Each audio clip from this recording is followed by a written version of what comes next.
Bonjour et bienvenue dans le podcast NBA Corner avec un numéro très spécial aujourd'hui puisque j'ai eu le plaisir et l'honneur de m'entretenir avec Georges Eddy pour parler avec lui du NBA Paris Game qu'il va commenter en direct et en clair sur Canal+ le 19 janvier, mais aussi du documentaire Mr. George à découvrir le 15 janvier à 22h40 toujours sur Canal+ et en streaming sur MyCanal. On a parlé évidemment de NBA, des joueurs français, de Joel Embiid et de sa carrière. C'est parti, bonne écoute.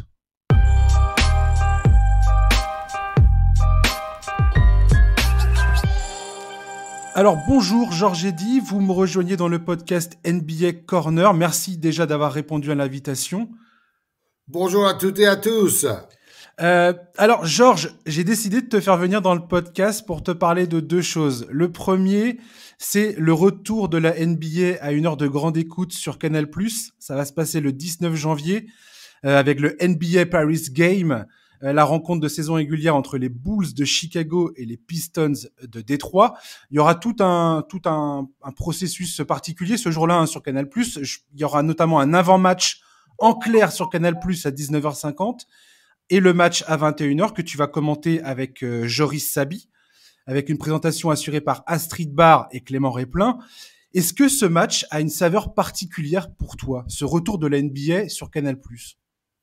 Oui, forcément. Par rapport au public français, on n'a pas fait la NBA depuis 2012. Ouais. Donc, on va faire une petite semaine nostalgique autour d'anciens matchs que nous avons diffusés pendant les 27 ans quand on avait les droits. Et ça va nous mener jusque ce fameux match qui sera en plus en clair. Parce que le but pour la NBA, c'est de pouvoir toucher les 150 000 personnes qui voulaient être dans la salle. Il n'y a que 10% qui ont pu avoir une place, très cher en plus. Et donc, pour tous les autres, la NBA a négocié avec Canal le match en clair pour pouvoir toucher le plus grand nombre. Donc, pour moi, personnellement, c'est un grand plaisir de refaire de la NBA pour le public français. Les gens, ils ont l'impression que j'ai rien fait depuis 10 ans, mais en réalité, c'est pas vrai. Depuis 7 ans, je commente toutes les semaines à la NBA pour Canal+ en Afrique avec un magazine en prime time chaque vendredi soir de 1h30. Donc, je suis à fond dans la NBA encore depuis 2015 et c'est clair que ça va être un grand plaisir de faire ce match-là. Ouais, c'est vrai que ça marque ton retour. Et comme c'est en clair, tout le monde va pouvoir suivre cette rencontre avec toi aux commentaires. Tu parles de Canal+ Afrique. Il y a Étienne Endurant avec qui tu commentes parfois sur Canal+ Afrique, qui est venu plusieurs fois dans le podcast d'ailleurs. Oui. Ben, j'adore commenter avec lui. Il représente la jeune génération. Il a beaucoup d'enthousiasme. Il me soulage parce que j'ai pas besoin de mettre trop d'énergie à mon âge. Lui, il s'occupe de crier comme un fou sur les dunks et moi, je peux être le vieux sage, plutôt tranquille, qui analyse froidement les actions. Ça m'arrange, mais c'est un vrai plaisir de commenter avec lui chaque dimanche soir. Ouais. Je voulais te parler, au profit de ce match, il y aura un Français pendant cette rencontre, Killian Hayes, meneur de jeu français. Je voulais avoir ton opinion sur lui. Ces derniers matchs, il semble avoir un déclic. Ça n'a pas été facile pour lui, son début de carrière en NBA. Là, sur les 10 derniers matchs, il affiche des stats plutôt encourageantes. Ça reste encore des performances en dents de scie. Mais il y a vraiment quelque chose qui est en train de se passer sur le terrain. J'ai l'impression notamment en termes de confiance en lui. Quel regard tu portes sur le jeu de Killian Hayes en ce moment? Il est en pleine progression malgré ce petit coup derrière la tête au joueur Wagner d'Orlando et il a été suspendu. Mais bon, ça montre qu'il a du caractère et qu'il ne se laisse pas faire.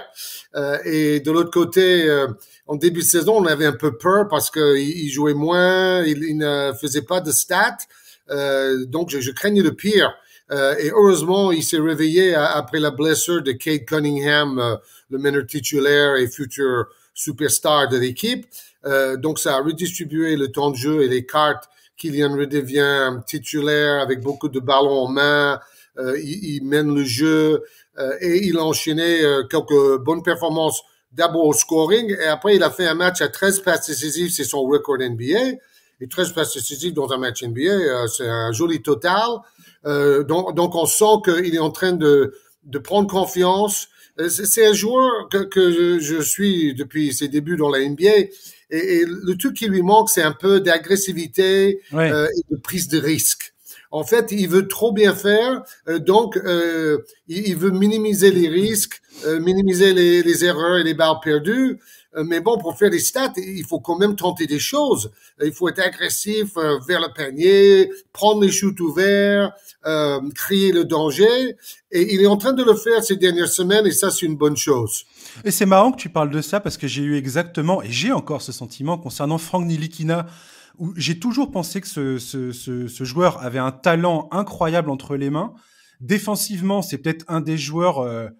on sent qu'il a une vraie capacité d'être un joueur NBA de ce côté du terrain, défensivement. D'ailleurs, Dallas était bien content de l'avoir quand ils ont fait leur voyage jusqu'en finale de conférence la saison passée.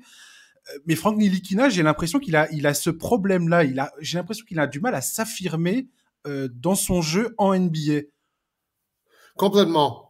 Bon, je pense que Killian Hayes est plus doué offensivement que Frank. Frank est plus fort défensivement. Mais bon, maintenant, dans le basket moderne, il faut tout faire. Hein. Il faut être polyvalent. Il faut jouer en défense, en attaque, à l'extérieur, à l'intérieur. Il faut être présent partout. Et notamment, Frank est un peu unidimensionnel. Et c'est vrai qu'il n'a jamais réussi à aligner plusieurs gros matchs en attaque pour s'affirmer. Et c'est à cause de ça, probablement, que son coach Jason Kidd ne lui donne pas plus de temps de jeu. Pourtant, je pense qu'il a le potentiel, même avec l'équipe de France, dans le fameux match à la Coupe du Monde quand on bat Team USA. Ouais. Il avait mis plusieurs des paniers les plus importants pour remporter la victoire en quart de finale. Donc, je pense qu'il est capable de le faire. Il faut qu'il se fasse mal. C'est un peu le même phénomène que Hayes. Il veut trop bien faire, donc il ne prend pas assez de risques. Ouais, tout à fait.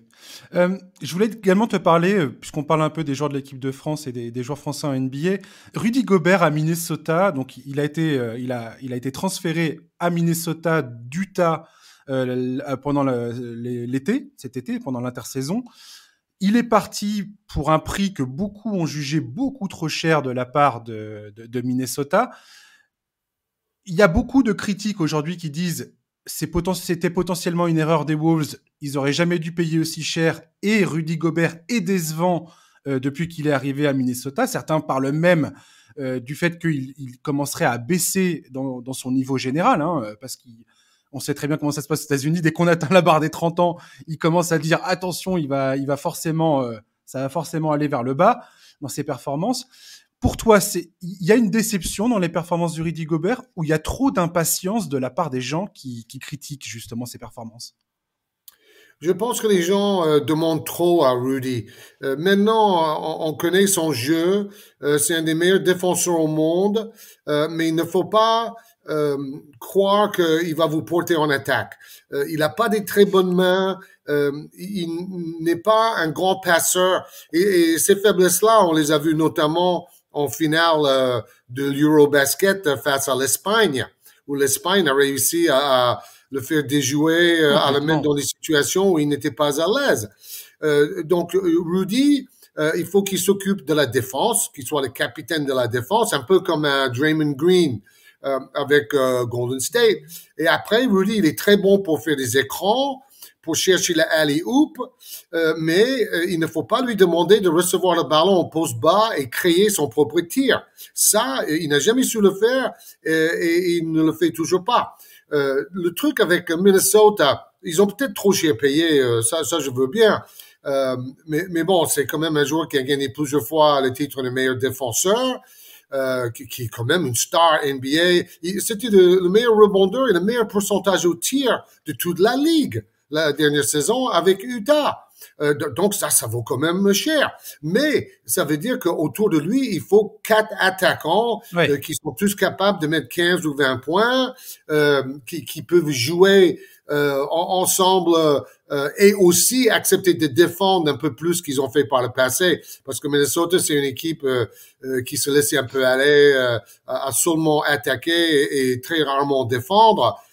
Donc, avec Rudy, pour qu'il soit rentable, il faut que les autres joueurs défendent plus agressivement. Ils ont la possibilité de défendre plus haut dans les lignes de passe, jouer les interceptions, parce que Rudy est derrière pour protéger le cercle. Mais si ces joueurs comme Anthony Edwards, Karl Anthony Towns et D'Angelo Russell. Voilà, D'Angelo Russell. Si eux, ils n'osent pas le niveau défensif, Rudy ne sert à rien derrière, parce qu'il va pas défendre pour tout le monde. C'était déjà un peu le problème à Utah. En fait, Rudy, il faut qu'il a 4 attaquants très très forts autour qui acceptent de défendre. Et là, vous allez avoir une sacrée équipe, parce que vous allez utiliser ses qualités intelligemment et vous allez cacher un peu ses défauts. Il ne va jamais shooter à 3 points. Il ne va pas shooter même à 4-5 mètres. Il aurait dû développer un petit flotteur. Et pourtant, il a travaillé ces choses-là, mais il n'a jamais réussi à les faire dans les matchs NBA et assez peu avec l'équipe de France. Avec l'équipe de France, il marque essentiellement au rebond offensif, avec sa taille et sa présence athlétique et tout ça. Donc voilà, acceptons Rudy tel qu'il est, c'est déjà très bien ce qu'il arrive à faire, mais mettons des joueurs complémentaires autour pour tirer le maximum de ce joueur qui en plus est plein de bonne volonté. Il faut noter quand même que depuis la blessure de Karl Anthony Towns, il a quand même enchaîné des meilleures performances. C'est vrai. Il a dépassé les 20 points et son équipe a gagné quelques matchs sans Karl Anthony Towns. Donc en fait, le souci, c'est que il arrive dans une nouvelle équipe et on peut pas matcher tout de suite. On peut pas être tout de suite super performant à tous les niveaux. Ça prend du temps et il faudrait attendre peut-être les playoffs pour savoir le réel niveau de cette équipe de Minnesota. Oui, c'est comme tu dis, au final, Quinn Snyder, le coach qu'il avait à Utah, c'est ce qu'il avait compris très rapidement avec Rudy Gobert, c'est qu'il faut un système qui est construit autour de lui pour mettre en avant son excellente défense. Enfin, je veux dire, c'est un défense, il va finir comme un des meilleurs défenseurs de l'histoire de la NBA, c'est quand même pas rien. Bien sûr. Et en attaque, essayer d'utiliser le fait donc sa pose d'écran et le fait que c'est une menace dans les passes lobées pour pouvoir dégager les shooters autour de lui, ce que le Utah faisait très bien. Le problème à Utah a été de concrétiser tout ça en play-off. En play-off, ça n'a jamais porté ses fruits. C'est pour ça qu'ils ont fini par démanteler cette équipe. Comme tu dis, à Minnesota, effectivement, moi je pense qu'aujourd'hui, il faut de la patience parce que on peut pas greffer un joueur de cette importance dans un système et au bout de 20 matchs se dire est-ce que ça marche ou est-ce que ça marche pas. Il y a trop de pièces à bouger entre temps et comme tu dis, depuis que Towns est parti, ça marche beaucoup mieux. Maintenant, la question que je me pose, moi, c'est est-ce que Gobert et Towns ensemble sur le terrain, ça peut fonctionner ou pas? Je sais pas. Bah pour le moment ça fonctionne pas très bien, mais ça ne veut pas dire que avec le temps ils vont apprendre à mieux jouer ensemble. Bon, Towns il shoot à 3 points, il est d'accord pour faire des passes à Rudy dans les bonnes conditions. Donc je pense pas qu'il manque de bonne volonté. C'est surtout sur le plan défensif que cette équipe a besoin de hausser le niveau. Moi par exemple, moi je pense que si vous mettez pas un Rudy Gobert à Brooklyn, alors là vous avez les champions en titre tout de suite là. C'est sûr. C'est exactement ce qui lui manque. Parce qu'autour, il y a que des scoreurs et des shooters. Et ils ont juste besoin d'un gros défenseur pour protéger le cercle. Mais bon, je pense pas qu'il va se retrouver à Brooklyn. Mais... C'est une idée, hein, Claxton et Ben Simmons contre Rudy Gobert. Pourquoi pas? Oui, c'est ça. Ça pourrait être un trade comme ça. Pourquoi pas? Ouais. Faudrait que je regarde si les salaires ça fonctionne ou pas. J'ai pas regardé, mais. Disons que bon, il gagne quand même 20 millions. Rudy? Non, Ben Simmons. Ben Simmons. Ouais. Donc, Simmons plus Claxton, à mon avis, on n'est pas loin de pouvoir faire Le deal, faire hein? le trade, là. Ah ouais, je pense aussi. Faudrait voir ça, tiens. Surtout que là, avec la blessure de Kevin Durant là qui est arrivée, j'ai hâte de voir comment les Nets vont d'une digérer sa blessure, enfin le fait qu'il soit pas Qu'est-ce sur le qu'il a terrain. comme blessure, Kevin Durant? Il s'est fait une comment dire le MCL strain. Ah, quand hier? Il y a oui il y a 2 jours ouais. Oh là là, bah, je suis tellement occupé Ouais ouais. avec mon documentaire et le match à Paris, à faire des interviews à droite et à gauche, j'ai un peu perdu le fil. Ouais, Donc, il va falloir que je c'était me... dimanche je crois, dimanche ou lundi, enfin lundi on a eu la confirmation. Ouais c'est Oh! con ouais. Ah C'est oui, très parce dommage. ils avaient gagné 12 matchs de suite. On sentait que Brooklyn Ça jouait enfin prenait, à son véritable niveau. ça On prenait ne parlait plus de l'extra basket. C'était que du basket et ça jouait carrément. bien. Et j'étais content pour tout le monde, même pour Kyrie. Même si Ouais. je suis pas tellement d'accord avec ses idées en dehors du basket, je trouve qu'au moins il s'est concentré, il a bien joué et l'équipe tournait en plein régime. Donc ça, c'est vraiment une mauvaise nouvelle, ça. C'est vraiment une mauvaise nouvelle. Et l'an dernier, la saison passée, quand ça s'est déroulé, Kevin Durant s'était fait exactement la même blessure. Alors là, les Nets disent que c'est un peu moins grave. Logiquement, il devrait être absent 1 mois. Il va être réévalué dans 2 semaines, ils disent. Mais apparemment, c'est 1 mois, selon Adrian Wojnarowski d'ESPN. Et ils vont voir à quoi ça Oui, ressemble. donc c'est pas une déchirure, Non, non, non, pas c'est une déchirure. plutôt une entorse. C'est ça, ouais. Voilà. En Donc, fait, voilà, il y a un joueur, c'est Jimmy Butler, qui lui est tombé sur la jambe et qui lui a tordu le genou. oui, c'est arrivé à Rudy, ça, exactement Voilà. la même blessure. Donc voilà. D'accord. Après, je pense que bon, les Nets vont prendre leurs précautions parce que Kevin Durant, on sait très bien qu'il a un gros passif de blessures, notamment au niveau des jambes. Donc à voir. On verra bien ce que ça donnera. Oui, de toute manière, même sans lui, ils vont être correctement placés à l'Est. Donc, il faut surtout qu'ils se guérissent pour qu'ils soient bien pour les playoffs. Tout à Là, fait. il y a du temps quand même. Oui, oui, complètement. Bah, apparemment, il va manquer les. C'est dommage, il va manquer le All-Star Game apparemment, D'accord. probablement. On va rester à New York. Je voulais te parler d'Evan Fournier. Evan Fournier qui est complètement sorti de la rotation de Tom Thibodeau aux Knicks. Alors, Tom Thibodeau l'a refait jouer il y a pas longtemps. Il a salué son professionnalisme, tout ça. Est-ce que c'est un peu dommage qu'il lui arrive à Evan quand même quand on voit ses performances en équipe de France, quand on voit le fait que c'est quand même un joueur qui est capable de shooter offensivement, c'est pour le coup, c'est un joueur qui lui extrêmement probant. Et là, il est complètement mis à l'écart à New York. Moi, je trouve ça dommage. Qu'est-ce que t'en penses, toi? Oui, oui, bien sûr. C'est triste. Et Ouais, de toute manière, Evans serait parfait, par exemple, chez les Lakers de Los Angeles. ouais, C'est le joueur qu'il leur faut, à droit, à 3 points, mais qui peut de temps en temps créer son shoot et créer le danger pour les autres. En fait, le problème, c'est que Thibodeau, il ne sait jouer que d'une façon. c'est C'est ça. très vieille école. Donc, ça, c'est tout pour la défense. Il faut se sacrifier en défense. Et ça, c'est bien quand vous êtes jeune et vous avez beaucoup de jambes et vous avez une pêche physique d'enfer. Mais il a toujours usé ses joueurs. Tout à Et fait. à force de jouer comme ça, vous arrivez en fin de saison sur les rotules et vous perdez au premier tour des playoffs systématiquement. C'est un peu ça le scénario avec Thibodeau. Bon, là, il a viré les joueurs qui posaient problème parce qu'ils défendaient pas assez. Il a mis Quentin Grimes, par exemple, dans le 5. Tout à Et fait. donc, il avait que des jeunes athlètes qui acceptaient de se sacrifier pour défendre en priorité. Et après, en attaque, c'est toujours très pauvre, avec C'est beaucoup d'un clair. contre un, avec Julius Randle et R.J. Barrett.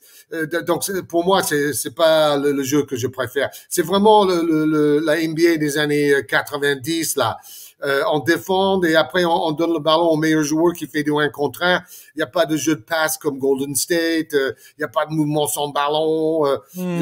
Je trouve ça pauvre. Mais bon, Thibodeau a trouvé des joueurs qui voulaient bien appliquer les consignes et ils ont gagné à un moment 8 matchs de suite, je crois. Oui, ils ont eu une Et bonne série, le ouais. problème, ils font des séries. Ils vont perdre 5, ils vont gagner 8, ils vont perdre 4.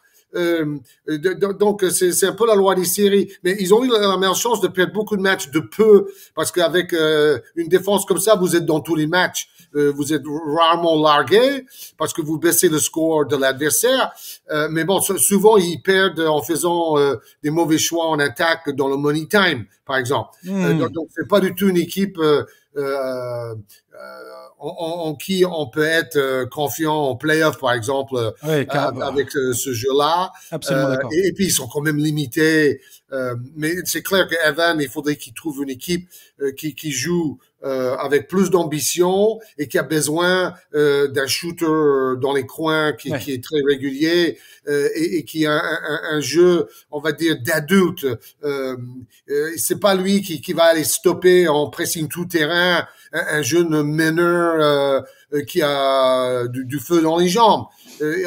C'était comme quand j'ai été joueur, on m'a jamais demandé de défendre sur qui que ce soit qui était bon en attaque. Il faut savoir les qualités de chacun.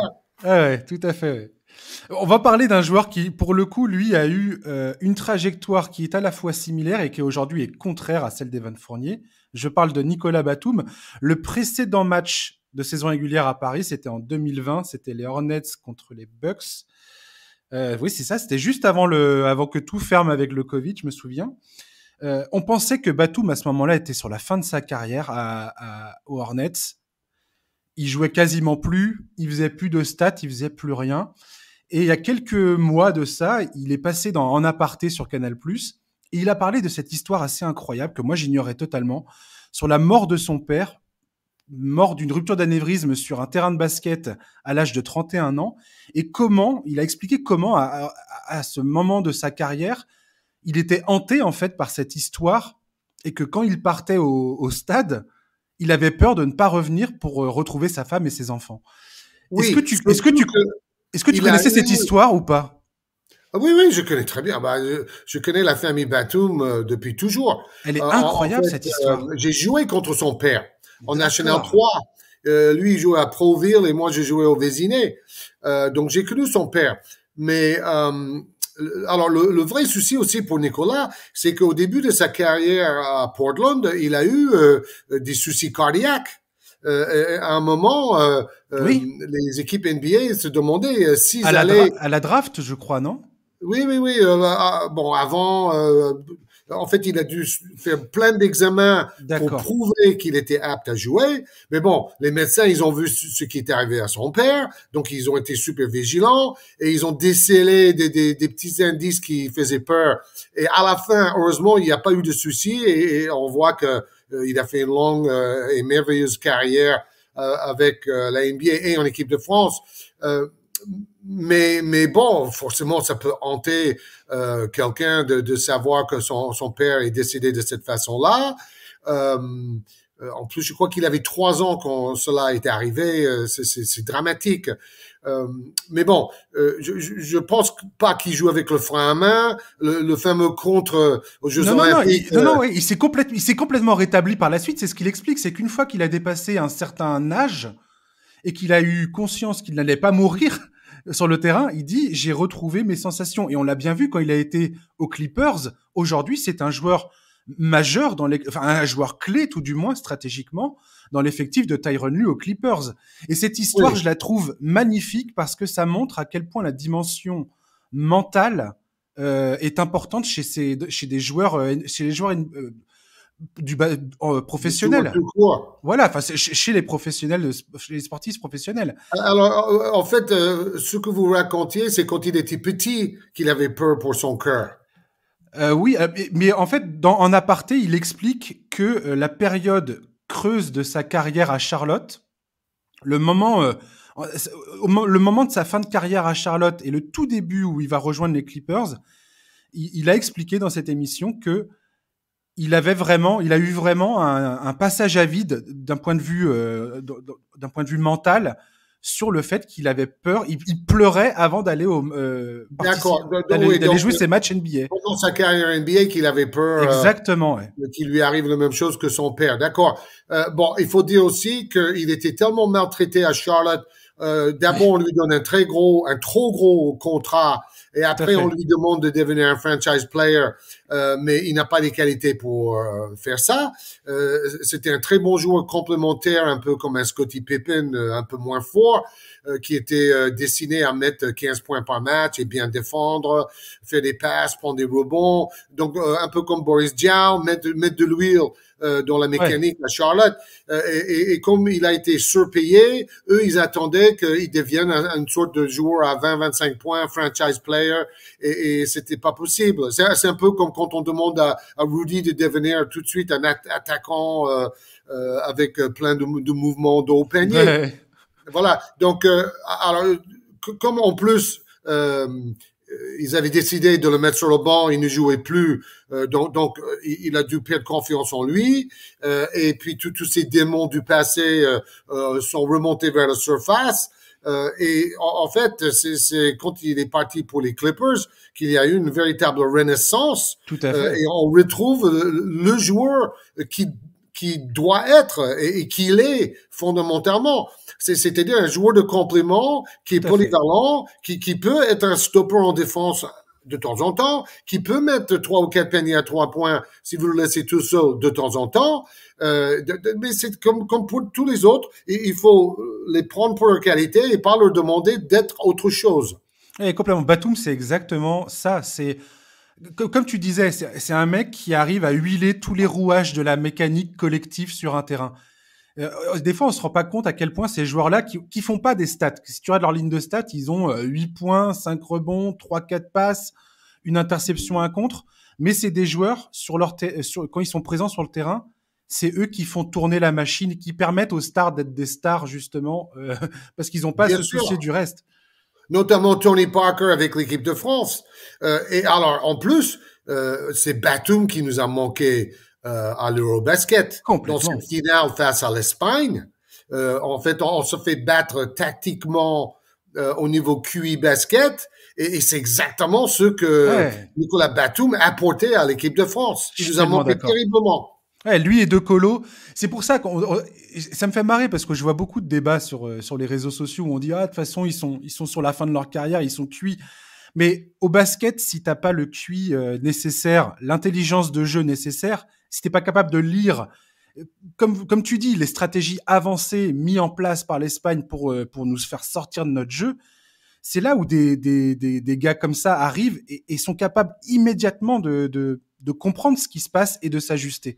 C'est ça des fois que j'ai l'impression que les gens captent pas. Oui, c'est ça. Et l'image de ça, parce qu'il était déjà, entre guillemets, vieillissant, quand il fait le contre aux Jeux Olympiques, pour nous envoyer en finale. Contre la Slovénie. Je veux dire, il n'y a que Nicolas Batum qui aurait pu réussir un truc pareil. Hein. C'est clair. Parlant de l'équipe de France, à ton avis, pour les JO 2024, voire peut-être avant, je sais pas, est-ce que Joel Embiid est une vraie possibilité pour toi avec Victor Wembanyama ou pas du tout? Est-ce que Joel Embiid, t'y crois ou pas du tout? J'y crois totalement, c'est une vraie possibilité. Ouais. J'en ai parlé avec Boris Diaw qui est en contact permanent avec lui. C'est lui l'intermédiaire entre la fédération et Joel Embiid. Et Joel a beaucoup de respect pour Boris qui a des origines africaines aussi par le Sénégal. Donc Boris dit que si c'est naturalisé français, c'est pour jouer en équipe de France. Bon, après, pour des raisons un peu de convenance, il s'est naturalisé américain aussi, et ça a réveillé la fédération américaine, et eux, ils vont venir essayer de le convaincre de jouer pour Team USA. Mais je pense que dans son esprit, lui, il veut jouer avec l'équipe de France et battre Team USA, être encore plus fort. Ce serait historique. Et marquer l'histoire. Donc, je ne sais pas s'il vient à la Coupe du Monde. Je l'espère et je le souhaite. Vincent Collet aussi, parce que ce serait la meilleure manière de préparer le de 2024 à Paris. C'est de jouer et de peut-être même de gagner la Coupe du Monde. Avec Embiid, Wembanyama et Gobert, ça nous donne le meilleur trio d'intérieur dans l'histoire du basket mondial. Hein. C'est pas moins que ça. Et Embiid, c'est un candidat chaque saison pour MVP, meilleur marqueur de la NBA la saison dernière. Rudy Gobert, meilleur défenseur combien? 4 fois? 3 ou 4 fois? Et après, on a Victor Wembanyama qui lui peut être aussi fort que Rudy en défense et aussi fort que Embiid en attaque dans un bon jour. Vous vous rendez compte, on n'aura jamais vu. D'ailleurs, c'est le plus incroyable, ça serait de les faire jouer tous les trois ensemble. Les trois ensemble, ouais. Faire une défense de zone avec ces trois-là derrière. Là, il y a personne qui peut attaquer le panier. Donc, j'ai hâte de voir ça. Et j'y crois fermement. Et Vincent Collet l'a dit maintes fois. La règle, c'est un naturalisé par pays. Les Espagnols, par exemple, ils ont leur gars, dans la finale de Eurobasket en grande partie grâce à leur meneur naturalisé. Par le passé, ils ont eu Mirotic qui nous a tués aux Jeux Olympiques de Rio. Et on a eu Ibaka qui nous a fait mal dans d'autres compétitions. Donc, il n'y a aucune raison que eux, ils fassent ça et que la France tourne les pouces et en se disant non, nous, on refuse de prendre un naturalisé. C'est la règle. Alors, si tu as droit à un naturalisé, autant prendre Joel Embiid, meilleur marqueur de la saison dernière. C'est clair. Et potentiel MVP à un moment ou à un autre. Ça me fait penser à la raquette du Team USA pendant les JO d'Atlanta en 96. Je crois qu'ils avaient Shaquille O'Neal, Hakeem Olajuwon et David Robinson dans l'équipe. C'était pas mal aussi. Oui, c'est ça. Donc ça rejoint ce niveau-là d'excellence. Tout à fait. On va parler du documentaire. On va juste terminer sur la NBA. Je voulais te poser la question quand même parce que je peux pas t'avoir avec moi là et ne pas te parler de ça. LeBron James qui s'apprête à battre le record de points inscrits de Kareem Abdul-Jabbar en carrière. Ça t'inspire quoi, ça? Tu pensais qu'on allait voir ça à un moment ou pas? Je trouve ça assez dingue, en fait, que ça se passe. Moi, je crois qu'un jour, on va peut-être même voir quelqu'un dépasser les 100 points de Chamberlain. Hein? Ouais. Très honnêtement, quand on voit comment les attaquants sont plus forts aujourd'hui que jamais, que la moitié des tirs tentés maintenant, souvent, c'est des shoots à 3 points. Donc, ça vous donne quand même la possibilité de mettre beaucoup de points. Peut-être un jour, un joueur comme Klay Thompson, voire Stephen Curry, va avoir tellement la main chaude, il va nous mettre 20 paniers à 3 points ou un truc comme ça. Déjà, je crois que le record, c'est 14. 20, c'est pas si loin. Et en plus, il y a la multiplication des possessions, donc plus de possibilités de mettre des paniers et tout ce qu'on veut quand on joue vite. Bon, c'est clair que pendant longtemps, on voyait ça comme un record impossible à battre parce que Jabbar a joué jusqu'à l'âge de 42 ans. C'est ça, ouais. Mais bon, ce qu'on oublie, c'est que lui, il a commencé à 22 ans. Ouais. NBA, tandis que LeBron, il a commencé à 18 ans. 18, ouais. Voilà. Donc, en fait, c'est surtout parce que LeBron a été tellement sérieux et professionnel. Il a toujours pris soin de son corps, la nutrition, la récupération. Il investit $1,5 million par an dans les soins, dans les kinés, dans la cryothérapie. Il fait très attention à tout et c'est ça qui lui a permis d'éviter des graves blessures. Il n'a jamais raté une saison entière. Fait, ouais. Et donc maintenant, il arrive à 20 ans de carrière et en plus à 38 ans, on n'a jamais vu un joueur de 38 ans aussi performant. Peut-être Jordan dans certains jours. Quand il a fait 50 points une fois avec Washington ouais. Dans sa troisième carrière, si vous voulez. Mais bon, LeBron, il fait 2 matchs à 40 points de suite et il a un niveau exceptionnel. Je crois qu'on n'a jamais vu un joueur de 38 ans au niveau où LeBron joue actuellement. Donc c'est tout à fait mérité. C'est grâce à son professionnalisme et le fait que c'est un joueur unique sur le plan athlétique. Tout au long de sa carrière, il a dominé les adversaires presque comme un footballeur américain face à des jeunes enfants, à dominer tellement. Et après, en plus, il a travaillé son shoot à 3 points. Il est devenu un shooter à 40% à 3 points, un shooter parfois même prolifique. Il a mis des paniers décisifs. Donc, j'ai vraiment que du positif à dire sur LeBron James et sa carrière. Et en plus, en dehors du basket, il n'a jamais eu d'histoire. Il a toujours été engagé socialement et politiquement pour les bonnes causes. Donc, moi, j'ai dit chapeau LeBron. Ouais. Je suis exactement sur la même ligne. Je voulais te parler du documentaire. Il y a un documentaire réalisé par notre ami Clément Réplin qui s'appelle Mister George, George, pardon, pas. Ouais, ça viendra. Ah non, non, non, non. C'est sûr que non. Oh la C'est pas vache. assez peu pour qu'on fasse un doc sur toi, quoi. Non, non, pas Mister George. Ça sera diffusé le 15 janvier, dimanche à 22h40 sur Canal+. Ça revient sur l'ensemble de ta carrière. Pour faire la transition entre le NBA Paris Games et ce documentaire, il y a un truc qui me fait marrer, c'est que ce même jour-là, le dimanche 15 janvier, oui, à 18h, tu vas animer un live Twitch avec, il y aura Clément Réplin, il y aura l'équipe de First Team et l'équipe de Trash Talk. On va dire que ces gars-là, c'est un peu la nouvelle génération des commentateurs NBA en France. Tout à fait. Qu'est-ce que ça t'inspire de te retrouver, toi, qui est le précurseur de la NBA en France, clairement, avec cette nouvelle génération, que ce passage enfin, même pas passage de témoin, vous allez parler de l'actualité, de tout ça. Ça t'inspire quoi, ce moment c'est particulier pour toi ou pas? De te retrouver avec des gamins comme ça? C'est la relève. En plus, c'est des gens, voire des journalistes que je respecte, qui font un bon boulot. J'espère avoir inspiré leur travail. C'est-à-dire le côté informatif, le côté enthousiaste. Ils sont comme moi, ils sont vendeurs. Ils savent faire la promotion du basket et pas seulement la NBA. Ils sont branchés championnat de France, équipe de France, Euroleague. Bon. C'est très bien de réunir d'ailleurs les deux. Ils sont un peu concurrents. C'est la première fois que les deux se retrouvent dans une émission et c'est Canal qui a réussi à faire à créer ça. Cela. Donc, moi, j'étais récemment dans une émission à First Team. Donc, j'ai aucune jalousie pour eux. Je trouve qu'ils travaillent bien. Ils savent profiter des réseaux sociaux, les médias modernes. Et moi aussi, dès le début, j'ai compris l'importance d'une présence sur les réseaux sociaux et je continue beaucoup sur Twitter notamment.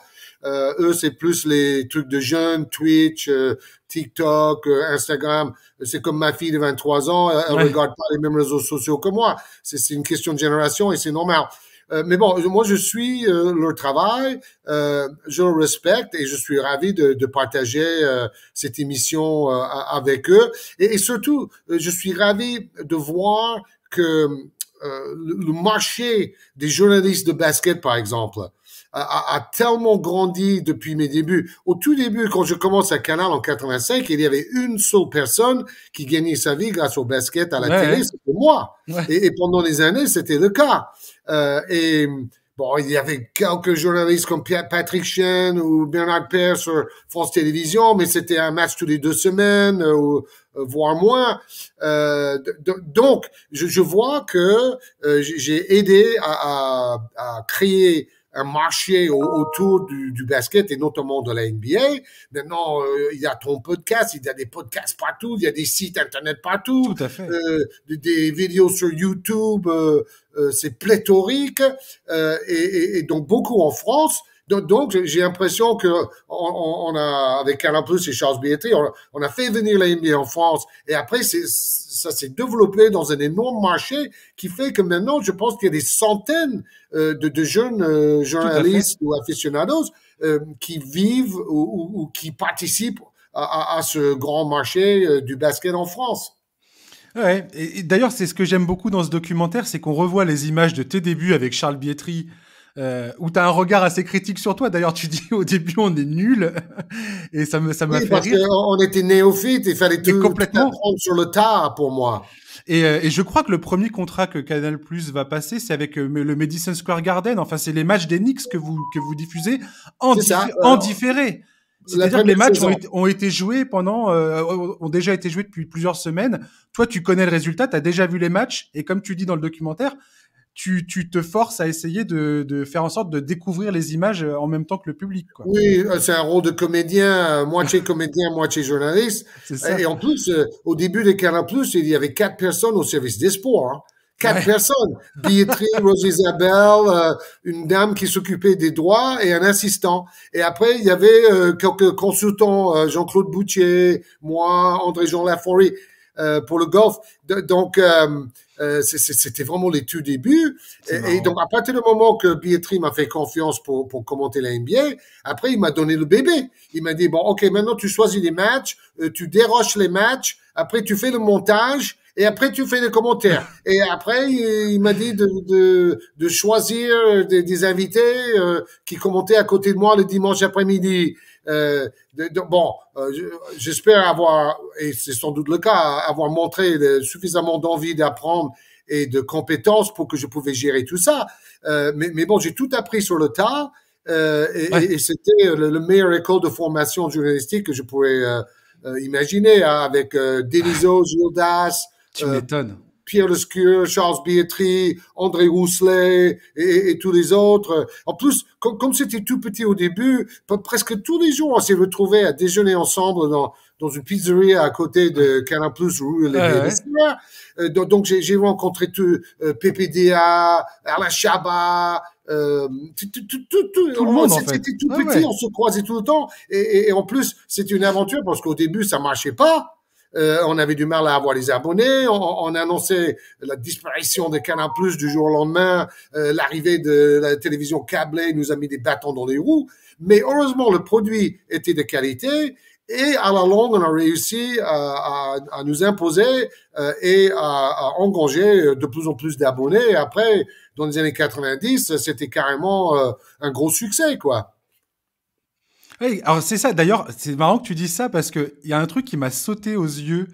J'avais jamais réfléchi à ça comme ça, bizarrement, mais ça m'a sauté aux yeux quand j'ai vu le documentaire. C'est le fait que ta carrière de journaliste NBA, de journaliste sportif en France, correspond à l'entrée dans la ligue de Michael Jordan et la prise de pouvoir à la tête de la NBA de David Stern, qui devient commissionnaire de la NBA en 84. Exactement. Et en fait, tu te lances en France dans la NBA au même moment que ces deux personnages absolument clés de cette histoire de NBA et de son développement à l'international entrent en scène aux États-Unis.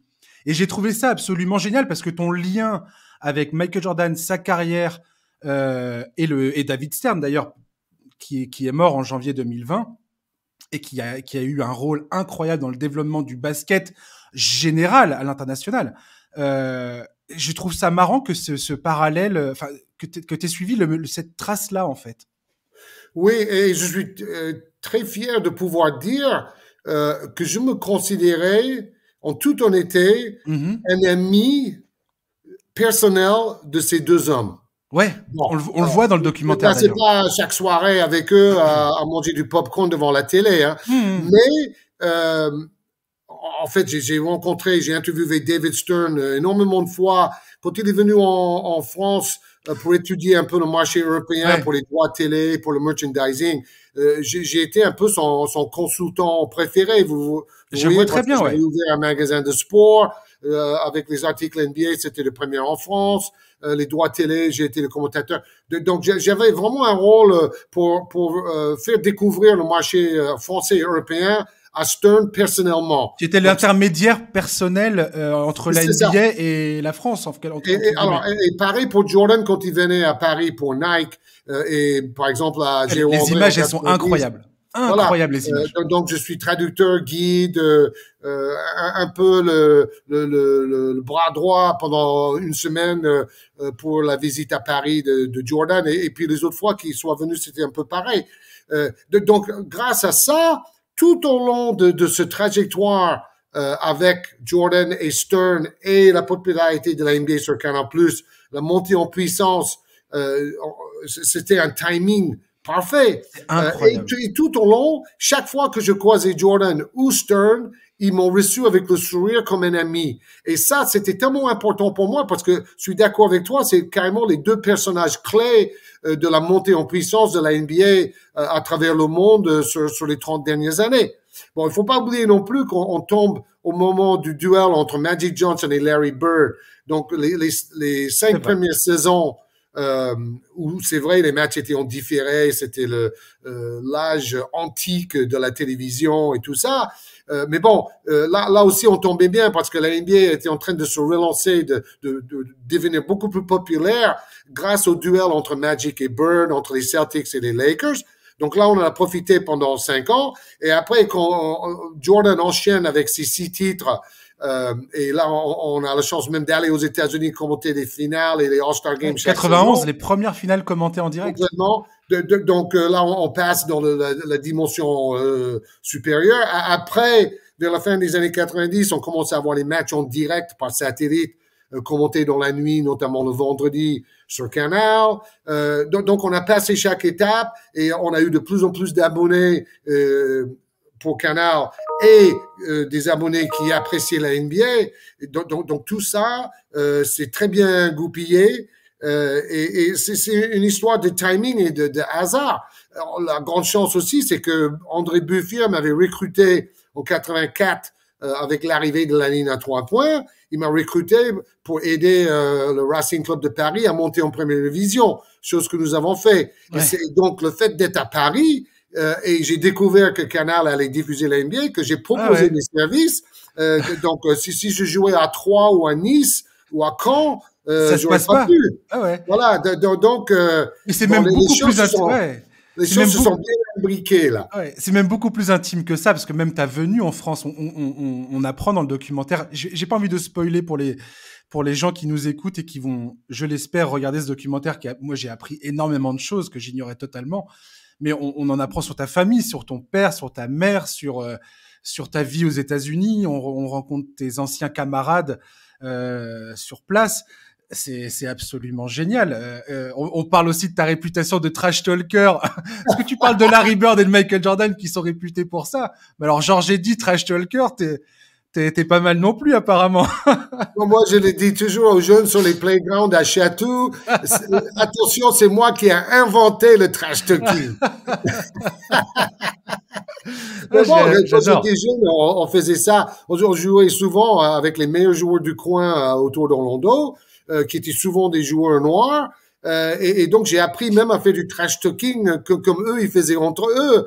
Ça les faisait rire. Et bon, déjà à l'époque, j'aimais bien commenter les matchs tout en jouant et en faisant rire tout le monde. Ah, t'as traumatisé 2-3 collègues. Il y en a 2-3 dans le documentaire. Ils sont là. Oula, sujet sensible. C'est très drôle. Ça m'a fait rire. Oui, non, mais parfois j'ai eu des débordements dont je suis pas du tout fier. Aussi, je me suis laissé aller à critiquer des arbitres ou des coéquipiers. Et ça, il faut pas le faire.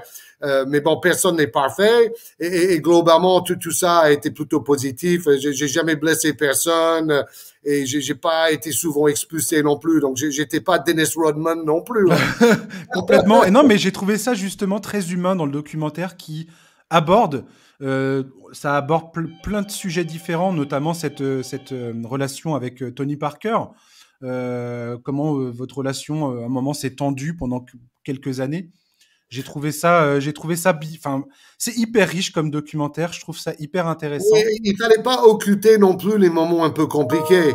C'est ça qui est important. Bon, à partir du moment que, en plus, j'ai été surpris et flatté que Clément Repelin ait envie de faire un documentaire sur ma carrière. C'est un jeune que j'ai vu arriver à Canal. J'ai fait plein de choses avec lui au niveau basket, beaucoup de plateaux de présentation, de commentaires de match. Et donc, le fait qu'un joueur vraiment bien établi et qui fait une belle carrière de son côté veut consacrer 3 mois de sa vie à faire un documentaire sur moi, bon, j'ai été surpris, flatté et évidemment heureux. Et donc, j'ai essayé de l'aider le plus possible. Et justement, le fait qu'il était allé aux États-Unis rencontrer mes copains d'enfance, filmer la maison de mon enfance en Floride et tout ça, il a fait un travail invraisemblable. En plus, je sais ce que c'est de faire un documentaire. En 93, j'ai fait le documentaire Jordan après la première retraite de Jordan. C'était 1 mois de boulot, 15 heures par jour, non-stop, week-end y compris. Faire un gros documentaire comme ça, c'est un travail colossal. D'ailleurs, c'était tellement colossal que je n'ai jamais plus voulu faire de documentaire par la suite. C'était trop de boulot. Carrément. Donc, je le remercie et je le félicite. Pour le moment, je l'ai pas encore vu. J'ai vu que le teaser, mais le teaser, il est fantastique. Et le travail que Clément et toute son équipe. Eh ben, je te le recommande chaudement. a fait. C'est vraiment bon. Je vais avoir la chance de regarder jeudi avec des abonnés de Canal dans un cinéma à Issy-les-Moulineaux. Donc, je vais voir le doc dans les meilleures conditions pour la première fois. Super. Parce que dans ce documentaire, justement, et on va terminer là-dessus, tu parles de ta relation avec la France et notamment ce moment qui m'a énormément touché dans le documentaire. Et tu dis justement, ah tiens, ils sont en train de réaliser un documentaire sur moi, je sais pas pourquoi ils font ça, mais bon, voilà, ils se prennent la tête, ils sont là, ils m'accompagnent. T'es à Ajaccio, en Corse. Et tu as reçu là-bas la plus haute distinction, la plus haute récompense fédérale du basket français. Et j'ai trouvé ce moment. D'une, c'est une information que j'avais pas eue. Je savais pas que t'avais eu cette récompense. Et j'ai trouvé ça génial et tout à fait justifié. Et je me suis dit, tiens, qu'est-ce qu'il a ressenti quand il a eu comment dire? Tu t'es rentré dans le Hall of Fame du basket français, en fait. Oui. Bah justement, c'était prévu que je rentre dans l'académie. C'est la casquette que je porte actuellement. Ah, yes. Et donc ça, c'était prévu, mais ce n'était absolument pas prévu dans mon esprit que je reçois ce qu'ils appellent le coq d'or le lendemain dans le dîner de gala. Je croyais que j'étais invité, j'étais assis à côté du président parce que j'étais dans l'académie la veille et tout ça me paraissait très normal. Donc, je voyais défiler les coques de bronze, les coques d'argent, le coq d'or pour Laetitia Guapo, tout à fait mérité. Et je pensais que c'était fini, c'était très bien comme ça. Et après, je commence à entendre le gars dire « Il est né dans l'Alabama ». Et alors là, je me dis « Non, mais c'est pas possible, il est en train de parler de moi. Attends, ils m'ont piégé. Je n'attendais absolument pas à ça. Et c'est exactement comme pour le documentaire. J'ai été surpris, honoré et évidemment heureux. Bon, j'ai dû improviser. En plus, on a bu des rhums parce que le délégué des Antilles nous proposait des petits punchs à moi et le président pour nous faire plaisir. Excellent. Donc, j'étais à 2 petits punchs et bien gay là. Et il a fallu que je redevienne sérieux. Et en fait, j'ai fait un discours du cœur sans le moindre préparation parce que c'était inattendu. Et c'est vrai que ça m'a beaucoup touché. Mais bon, je disais, c'était beaucoup plus important pour moi d'être reconnu par le basket français parce que je suis un pur produit du basket français. Aux États-Unis, on voulait pas de moi à mon lycée, on voulait pas de moi dans l'équipe de mon université. Je jouais que sur les playgrounds ou dans les salles, mais jamais dans les matchs organisés et les matchs officiels. C'est à partir du moment que j'arrive en France que je joue professionnellement, en première division, du basket sérieux, du basket organisé. Et en plus, j'ai réussi certaines saisons à tourner à 25 ou 30 points par match à différents niveaux. Donc, c'est quand même incroyable. Donc, pour moi, c'est le basket français qui m'a formé. Après, l'occasion de travailler 38 ans à Canal+, c'était complètement inespéré aussi. Donc, la France a été un grand pays d'accueil et d'opportunités pour moi. Et peut-être le plus important, ça a fait tellement plaisir à ma mère qui est née à Chatou dans les Yvelines françaises. Le fait que je vienne découvrir la France et que je décide de vivre en France et que je préfère les valeurs françaises aux valeurs un peu trop matérialistes aux États-Unis, à mon avis. Donc, le fait que ma mère, elle est décédée en 2015, mais elle a vu une grande partie de ma carrière et elle était tellement contente et ça m'a rendu heureux aussi. Ouais, c'est vraiment une histoire en tout cas que j'ai trouvée très très belle et qu'on découvre dans ce documentaire que moi j'ignorais totalement. Et franchement, j'ai adoré ce documentaire. Donc, j'espère que jeudi, quand tu vas découvrir le documentaire, tu vas prendre autant de plaisir que moi j'ai eu à le découvrir. Oh, sans aucun doute, sans aucun doute. Merci beaucoup, Georges, de m'avoir accompagné pendant ce podcast. C'était un plaisir et à très bientôt alors. À très bientôt. Salut. Merci, chers auditeurs, d'avoir écouté ce numéro du podcast NBA Corner. J'espère que ça vous a plu, que vous avez passé un bon moment et que vous avez pris autant de plaisir que moi j'ai eu à l'enregistrer avec Georges Eddy. Voilà, on se retrouve évidemment la semaine prochaine avec un nouveau numéro. D'ici là, je vous souhaite de passer une bonne fin de journée, un bon week-end et je vous dis à la semaine prochaine. Bye bye.